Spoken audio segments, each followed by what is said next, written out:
Bismillahirrahmanirrahim. Assalamualaikum warahmatullahi wabarakatuh. Perkenalkan, nama saya Ainul Fahmi, SPD MPD, dosen pada program studi bimbingan dan konseling Fakultas Keguruan dan Ilmu Pendidikan Universitas Muhammadiyah Palopo. Sebagai seorang dosen, saya berkewajiban melaksanakan catur dharma pendidikan di perguruan Muhammadiyah yang meliputi pendidikan dan pengajaran, penelitian, pengabdian kepada masyarakat, dan pengamalan nilai-nilai al-Islam dan kemuhammadiyahan. Pada kesempatan ini, saya akan menjelaskan teknik pembelajaran yang saya lakukan dengan menggunakan metode DIA, Delivery, Interaction, and Assessment, pada salah satu mata kuliah saya, yaitu BK Gender. BK Gender merupakan mata kuliah yang diampu pada semester genap pada program studi bimbingan dan konseling strata 1 dengan bobot 2 SKS. Total pertemuan pada mata kuliah ini yaitu sebanyak 16 kali pertemuan, termasuk ujian tengah semester dan ujian akhir semester. Sebelum saya menjelaskan lebih lanjut bagaimana teknik pengajaran yang saya lakukan, terlebih dahulu saya akan memaparkan tentang deskripsi mata kuliah BK Gender. Mata kuliah ini akan membahas tentang pengenalan bimbingan konseling gender, teori gender dan seksualitas, peran bimbingan konseling gender dalam keluarga, bimbingan konseling gender dalam pendidikan, bimbingan konseling gender dalam karir, kekerasan berbasis gender, perkawinan dan keluarga, penyuluhan kesehatan reproduksi, bimbingan konseling gender untuk anak dan remaja, bimbingan konseling gender untuk dewasa dan usia lanjut. Dengan mengikuti mata kuliah ini, mahasiswa diharapkan 1. Mampu menjelaskan konsep bimbingan konseling gender. Yang kedua, mampu menjelaskan perbedaan antara gender dan seksualitas. Yang ketiga, mampu menjelaskan peran bimbingan konseling gender dalam keluarga. Keempat, mampu menjelaskan peran bimbingan konseling gender dalam pendidikan. Kelima, mampu menjelaskan peran gender dalam konteks karir. Keenam, mampu menjelaskan kekerasan berbasis gender. 7. Mampu menjelaskan dampak gender pada perkawinan dan keluarga. 8. Mampu menjelaskan isu-isu kesehatan reproduksi. 9. Mampu menjelaskan bimbingan konseling gender untuk anak dan remaja. Ke-10. Mampu menjelaskan bimbingan konseling gender untuk orang dewasa dan usia lanjut. Untuk mencapai kemampuan tersebut, mahasiswa akan diberikan materi antara lain: yang pertama, pengenalan bimbingan konseling gender; yang kedua, teori gender dan seksualitas; yang ketiga, peran bimbingan konseling gender dalam keluarga; keempat, bimbingan konseling gender dalam pendidikan; kelima, bimbingan konseling gender dalam karir; keenam, kekerasan berbasis gender; ketujuh, perkawinan dan keluarga; kedelapan, penyuluhan kesehatan reproduksi; 9. Bimbingan konseling gender untuk anak dan remaja. Ke-10. Bimbingan konseling gender untuk dewasa dan usia lanjut. Oke, selanjutnya saya akan menyampaikan metode pembelajaran yang akan saya gunakan. Pertama yaitu delivery. Saya akan menyampaikan mata kuliah berdasarkan buku referensi yang antara lainnya: 1. Buku Gender, Kekerasan Seksual dan Anak, karya Maulida Nur dan kawan-kawan. Yang kedua, buku Analisis Gender dan Transformasi Sosial, karya Dr. Mansur Faki. Yang ketiga, modul BK Gender. Yang keempat, jurnal-jurnal yang relevan. Untuk pertemuan tertentu, saya akan memberikan case study untuk diselesaikan oleh mahasiswa. Dan setiap pertemuan, mahasiswa akan mengumpulkan resum atas materi yang dibahas serta jawaban soal case study berdasarkan topik setiap pertemuan. Teknik yang kedua yaitu interaction, yaitu bagaimana cara saya berinteraksi dengan mahasiswa. Dalam perkuliahan saya, ada beberapa cara berkomunikasi dengan mahasiswa. Pertama, ketika di dalam kelas, saya berusaha untuk mengajak serta mahasiswa untuk lebih berpartisipasi aktif dengan mengutarakan pendapat ataupun pertanyaan yang terkait dengan materi yang dibahas. Hal ini untuk membuat kelas lebih berjalan komunikatif. Kedua, yaitu menggunakan grup WhatsApp sebagai sarana berdiskusi di luar kelas. Teknik yang ketiga yaitu assessment, yaitu bagaimana menilai mahasiswa. Di awal perkuliahan saya menyampaikan kontrak perkuliahan yang disepakati bersama dengan mahasiswa. Di dalam kontrak perkuliahan tersebut, memuat cara menilai dan bobot penilaian terhadap mahasiswa. Adapun indikator penilaian pada mata kuliah ini yaitu kehadiran, bobot presentasi penilaian 20%, diskusi, tugas dan keaktifan 30%, nilai UTS 25%, nilai UAS 25%. Selanjutnya, saya akan memberikan cuplikan pembelajaran saya di kelas pada mata kuliah bimbingan konseling gender. Selamat menyaksikan. Assalamualaikum warahmatullahi wabarakatuh dan selamat pagi. Waalaikumsalam warahmatullahi wabarakatuh. Bagaimana kabarnya hari ini? Baik, Bu. Alhamdulillah. Puji syukur kita panjatkan atas kehadirat Allah Subhanahu wa Ta'ala, karena atas rahmatnya kita masih diberi kesehatan dan kesempatan guna melaksanakan perkuliahan pada pagi hari ini. Dan tak lupa pula kita panjatkan salam serta salawat kepada Nabi junjungan kita, yaitu Nabi Muhammad Sallallahu Alaihi Wasallam. Oke, sebelum kita melaksanakan perkuliahan pada pagi hari ini, saya persilahkan dulu kepada ketua tingkatnya untuk membacakan doa. Sebelum kita mulai materi kuliah pada pagi ini, mari kita berdoa untuk kepercayaan dan keyakinan masing-masing. Berdoa mulai.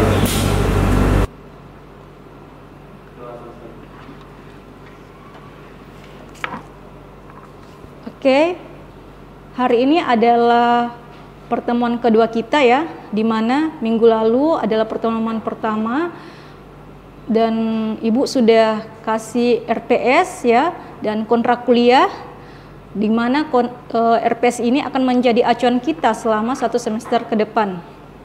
Dan hari ini adalah pertemuan kedua, di mana materinya yaitu konsep dasar bimbingan dan konseling gender. Namun sebelum Ibu lanjut materinya, Ibu mau absen dulu ya.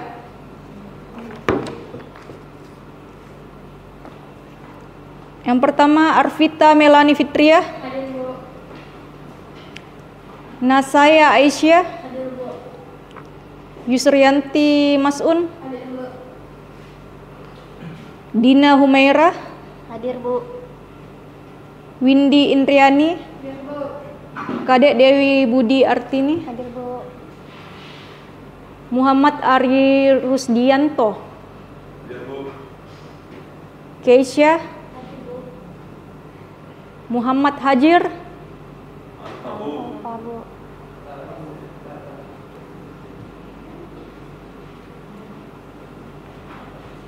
Mujur. Hadir. Muhammad Fahri. Hadir, Bu. Engki. Hadir, Bu. Muhammad Gasali. Pak, Bu. Vicky. Tidak ada Vicky. Hadir, Bu. Aisyah. Hadir, Bu. Widiawanti. Sakit, Bu. Ananda. Mana Nanda? Enggak ada, Bu. Nggak ada, Bu. Oke. Materi pada pagi hari ini ialah konsep dasar bimbingan dan konseling gender. Pentingnya memahami konsep gender dalam praktik bimbingan dan konseling, serta bagaimana peran sosial dan budaya dalam membentuk pengalaman individu, serta relevansinya dalam menciptakan lingkungan konseling yang inklusif dan edukatif. Oke, kita masuk pada slide kedua, yaitu pengertian gender dan jenis kelamin. Ada yang tahu apa itu gender? Saya, Bu, gender itu perempuan, Bu. Perempuan? Iya. Yakin? Ya, gitulah pemikiran saya. Oke, yang lain?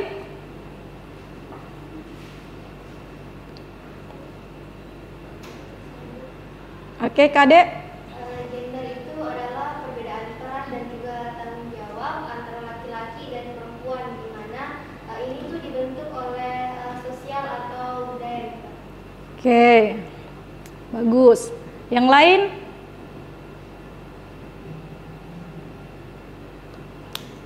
Tidak ada? Tidak ada yang tahu apa itu gender? Jadi gender itu bukan jenis kelamin ya. Gender itu juga bukan perempuan. Gender juga bukan laki-laki. Melainkan gender adalah perbedaan antara laki-laki dan perempuan yang dibangun secara sosial dan kultural yang berkaitan dengan peran, perilaku, dan sifat yang dianggap layak bagi laki-laki dan perempuan yang dapat dipertukarkan ya. Jadi perannya ini bisa ditukar, bukan bersifat kodrat. Sedangkan jenis kelamin adalah perbedaan biologis antara laki-laki dan perempuan yang berkaitan dengan alat dan fungsi reproduksinya. Contohnya, laki-laki memiliki penis, testis, dan jakun serta sperma, sedangkan perempuan memiliki payudara, indung telur, dan rahim. Melalui sperma ini, indung telur dibuahi sehingga perempuan bisa hamil dan melahirkan ya. Selain itu, perempuan juga mengalami menstruasi ya, menyusui. Sedangkan laki-laki tidak. Dan ini adalah kodrat ya, pemberian Tuhan yang tidak bisa dipertukarkan, tidak bisa diubah, tidak bisa diganti. Makanya status di KTP itu kalau jenis kelaminnya orang itu satu ya, karena dibawa sejak lahir, tidak bisa dirubah. Misalkan dia lahir laki-laki, terus ketika beranjak remaja dia mau rubah dirinya menjadi perempuan, nggak bisa ya. Kita tidak boleh berbohong di KTP. Di KTP itu tetap jenis kelamin hanya satu, yaitu bawaan dari lahir, apakah dia laki-laki ataukah perempuan. Jadi siapa tahu di sini ada yang mau dua jenis kelaminnya, ya tidak bisa, ya harus satu. Karena itu adalah pemberian Tuhan. Jadi di sini konsep gender itu bersifat dinamis dan dapat berubah sesuai dengan waktu, tempat, dan budaya. Jadi pemahaman ini sangat krusial dalam bimbingan konseling untuk menghindari stereotip dan memberikan dukungan yang relevan. Oke, kita masuk di slide yang ketiga, yaitu perbedaan seks dan gender. Seks adalah perbedaan organ biologis laki-laki dan perempuan, khususnya pada bagian reproduksi. Ciptaan Tuhan bersifat kodrat, tidak berubah, tidak dapat ditukar, berlaku kapan dan di mana saja. Gender adalah perbedaan peran, fungsi, dan tanggung jawab antara laki-laki dan perempuan sebagai hasil konstruksi sosial buatan manusia. Tidak bersifat kodrat, dapat berubah, dapat ditukar tergantung waktu dan budaya setempat. Perbedaan sifat, fungsi, ruang, dan peran gender dalam masyarakat. Di sini kita lihat ada sifat laki-laki itu maskulin ya, lebih kepada maskulin. Terus perempuan feminim. Nah, dilihat dari fungsinya. Laki-laki itu produksi, sedangkan perempuan reproduksi. Ruang lingkup itu laki-laki lebih kepada publik, sedangkan perempuan domestik. Dan tanggung jawab laki-laki itu nafkah utama ya, pemberi nafkah utama, sedangkan perempuan nafkah tambahan. Di mana di sini perempuan itu bisa mencari nafkah untuk membantu peran dari laki-laki sebagai pemberi nafkah utama. Oke, kita masuk di slide selanjutnya, yaitu norma gender, di mana ada pembelajaran dini, aturan tak tertulis, dan batasan dan diskriminasi. Di dalam pembelajaran dini, norma gender ini perlu didapat di dalam lingkungan keluarga ya, di mana interaksi dalam lingkungan keluarga, orang tua bisa memberikan kesetaraan gender kepada anak-anaknya. Terus di lingkungan sekolah, guru menerapkan kesetaraan gender kepada siswa, tidak membeda-bedakan antara siswa laki-laki dan perempuan. Terus pengaruh media dan ajaran agama, di mana media ini mendukung dengan adanya kesetaraan gender dan di dalam ajaran agama. Yang kedua, ada aturan tak tertulis. di mana norma gender adalah aturan sosial yang tak tertulis dalam mengatur bagaimana individu seharusnya berperilaku berdasarkan gender mereka. Yang ketiga, ada batasan dan diskriminasi. Norma yang kaku dapat membatasi ekspresi diri dan menyebabkan diskriminasi, menghambat perkembangan potensi individu. Dengan mengenali norma-norma ini, memungkinkan konselor untuk menantang batasan-batasan yang tidak sehat. Oke, di slide berikutnya ada kesetaraan dan keadilan gender. Kesetaraan gender memberikan kesempatan dan hak yang sama bagi laki-laki dan perempuan di semua aspek, tanpa memandang perbedaan biologis. Keadilan gender memberikan perlakuan adil kepada laki-laki dan perempuan, termasuk kompensasi terhadap ketidaksetaraan historis dan struktural. Tujuan utamanya yaitu menghilangkan segala bentuk diskriminasi dan ketidakadilan struktural yang menghambat potensi individu. Konsep ini sangat esensial untuk membangun masyarakat yang lebih inklusif dan adil. Ada yang pernah mendapatkan ketidakadilan gender, baik di lingkungan pendidikan, ataukah di lingkungan keluarga, ataukah di lingkungan masyarakat? Ada? Pernah? Pernah mengalami? Apa yang pernah dialami terkait tentang ketidaksetaraan gender itu? Contohnya seperti apa? Perempuan biasanya nggak diizinkan untuk menjadi seorang pemimpin atau ketua kelas misal. Oke, ya. Jadi seperti tadi yang Ibu bahas bahwa di lingkungan pendidikan biasanya terjadi juga ketidakadilan gender seperti yang dikatakan tadi temannya. Siswa laki-laki dan perempuan diperlakukan tidak adil, di mana siswa perempuan biasanya tidak diperbolehkan untuk menjadi ketua tingkat, ya. Menjadi ketua kelas kalau di lingkungan sekolah. Kalau di lingkungan kampus biasanya ketua tingkat, ya. Yang lain?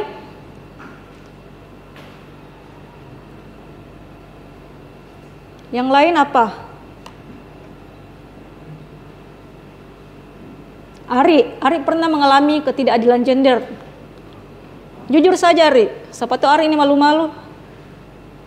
Saya Bu, aman ya Bu. Saya. Aman. Ya Bu. Oke, jadi Ari ini sudah menganggap bahwa kesetaraan gender itu sudah diterapkan, ya, baik di lingkungan keluarganya, di lingkungan pendidikan, dan di lingkungan masyarakat. Oke, di sini kita lihat ada manifestasi ketidakadilan gender. Ada namanya subordinasi, di mana perempuan diposisikan lebih rendah dan dianggap kurang penting dibandingkan laki-laki, ya, seperti yang tadi temannya katakan. Contoh kecilnya dalam lingkungan pendidikan, ya, lingkungan sekolah. Siswa laki-laki dianggap lebih penting daripada siswa perempuan, ya. Terus ada marginalisasi atau peminggiran ekonomi. Biasanya ini pendapatan laki-laki lebih di atas dibanding perempuan. Padahal skill, potensi, dan kemampuannya sama, ya. Mungkin juga posisinya sama, namun karena ketidakadilan gender terjadilah marginalisasi ini, ada peminggiran ekonomi. Terus ada beban ganda, ya, di mana pembagian tugas memberatkan salah satu jenis kelamin, misalkan perempuan, ya, bisa juga laki-laki yang diberatkan. Jadi dia mendapatkan beban ganda. Contohnya, ya, dalam lingkungan rumah tangga, seorang istri, dia di rumah mengurus keperluan rumah tangga, memanage, mengatur, mengurus anak, memasak, dan sekaligus dia juga mencari nafkah tambahan, ya. Semua di rumah dia yang kerja tanpa dibantu oleh pasangannya atau suaminya. Kenapa terjadi seperti ini? Karena seseorang itu tidak memahami kesetaraan gender, ya. Dia tidak memahami perannya, fungsinya sebagai laki-laki. Sedangkan perempuan ini dia sudah kerja di luar, sampai lagi di rumah dia mengurus semuanya, memasak, mengurus anak dan lain sebagainya. Jadi ada namanya pembagian tugas yang memberatkan salah satu jenis kelamin yang disebut dengan beban ganda. Ada juga laki-laki yang semuanya dia yang kerja ya.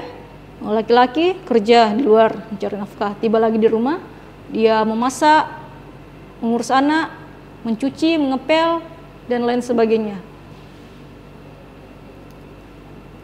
Oke, selanjutnya ada kekerasan. Bentuk-bentuk serangan terhadap fisik maupun integritas mental, psikologis seseorang, fisik, psikologis, seksual dan ekonomi. Ya, kekerasan itu biasa terjadi di dalam lingkungan rumah tangga, di tempat kerja juga, dan dimanapun biasanya terjadi kekerasan terhadap perempuan, bisa juga laki-laki. Biasa juga ada pelecehan, pelecehan seksual ya, terhadap perempuan, pelecehan seksual kepada laki-laki. Kenapa ini terjadi? Karena tidak adanya pemahaman terkait tentang kesetaraan gender, sehingga menyudutkan atau merugikan salah satu jenis kelamin ya. Oke, selanjutnya stereotip, pelabelan atau bentuk generalisasi perilaku individu-individu dari anggota kelompok tertentu ya. Misalkan laki-laki dianggap lebih kuat ya, lebih bisa memerintah daripada perempuan ya. Jadi perempuan dianggap kaum lemah, perempuan lebih banyak di rumah, perempuan tidak boleh bekerja, perempuan tidak boleh mendapatkan pendidikan. Jadi ada pelabelan yang dibentuk oleh individu-individu dari anggota kelompok tertentu. Oke, sejauh ini ada yang mau bertanya? Saya, Bu. Oke, silahkan Mujur. Pertanyaan saya, apa yang dimaksud dengan budaya patriarki? Oke, jadi budaya patriarki itu ialah laki-laki lebih memiliki sifat dominan daripada perempuan ya. Jadi kebanyakan laki-laki ini lebih didengarkan, lebih diikuti maunya, kebanyakan memerintah ya, dibanding perempuan. Perempuan harus menuruti aturan yang dibuat oleh laki-laki. Itulah budaya patriarki yang terjadi di dalam lingkungan masyarakat. Oke, jadi di sini budaya patriarki adalah suatu sistem sosial dan budaya yang memberikan kekuasaan dan otoritas kepada laki-laki atas perempuan ya. Jadi sehingga laki-laki ini memiliki peran yang dominan daripada perempuan. Oke. Ada yang mau bertanya? Saya, Bu. Apakah gender itu akan menjadi masalah? Oke, jadi gender itu tidak akan menjadi masalah ketika adanya kesetaraan gender di lingkungan pendidikan, lingkungan kerja, lingkungan keluarga, lingkungan masyarakat. Makanya perlunya kita memahami kesetaraan gender ini dan kita terapkan dalam kehidupan kita sehari-hari. Oke, masih ada yang ingin bertanya? Saya, Bu. Oke, silakan. Pertanyaan saya, bagaimana contoh bentuk kesetaraan gender yang ada di lingkungan sekolah? Oke, jadi bagaimana bentuk kesetaraan gender di lingkungan sekolah? Salah satu contoh bentuk kesetaraan gender di lingkungan sekolah itu ialah dengan tidak membeda-bedakan siswa laki-laki dan perempuan ya, di mana siswa laki-laki dan perempuan ini mendapatkan hak yang sama ya. Biasanya ada siswa perempuan yang ingin menjadi ketua kelas ataukah ingin menjadi ketua OSIS ya, diberikan kesempatan kalau memang dia memiliki skill dan kemampuan untuk bisa menjadi ketua OSIS atau ketua kelas. Oke, kita lihat bagaimana pendapat Anda terkait gambar ini. Apakah sudah menggambarkan kesetaraan gender atau tidak? Tidak. Kenapa bisa tidak? Ada yang bisa mendeskripsikannya? Saya, Bu. Oke, silakan Mujur. Dari yang saya lihat, karena beban kerja dari gambar di atas dititik beratkan pada satu jenis kelamin saja. dilihat bahwa hanya perempuan yang kerja, sedangkan si laki-lakinya hanya duduk dan bercerita. Oke, tepat sekali jawabannya ya. Jadi terlihat jelas di gambar ini bahwa tidak menggambarkan kesetaraan gender. Kenapa? Karena perempuan ini sudah menggembala ya, terus mengasuh anak. Sedangkan laki-laki di sini hanya duduk, ngopi, bercerita, ya. Kenapa hal ini terjadi? Karena tidak ada pemahaman terkait tentang kesetaraan gender. Jadi tidak hanya kita memahami, tetapi kita juga perlu mengaplikasikan kesetaraan gender ini di dalam kehidupan kita sehari-hari ya, sehingga kita memahami peran kita baik sebagai laki-laki dan perempuan. Oke, jadi Ibu akan memberikan tugas kepada kalian yang insya Allah akan dikumpul minggu depan, di mana tugasnya ialah membuat resume dan mencari jurnal-jurnal yang relevan terkait tentang isu-isu gender ya. Kalau sudah tidak ada yang ingin ditanyakan, kita tutup materi perkuliahan pada pagi hari ini. Sekiranya tugasnya sudah jelas ya? Ibu. Oke, jadi kesimpulannya gender itu dinamis. Gender adalah konstruksi sosial yang terus berkembang dan tidak kaku, mempengaruhi setiap aspek kehidupan. BK berbasis gender harus mengintegrasikan perspektif gender untuk memberikan layanan yang relevan dan efektif. Kunci keberhasilan, kesetaraan dan penghargaan terhadap perbedaan identitas gender adalah fondasi keberhasilan dalam praktik bimbingan dan konseling. Oke, cukup sekian untuk materi pada pagi hari ini. Wabillahi taufiq wal hidayah. Wassalamualaikum warahmatullahi wabarakatuh. Waalaikumsalam warahmatullahi wabarakatuh. Demikian video pembelajaran saya pada mata kuliah bimbingan konseling gender. Terima kasih. Wassalamualaikum warahmatullahi wabarakatuh.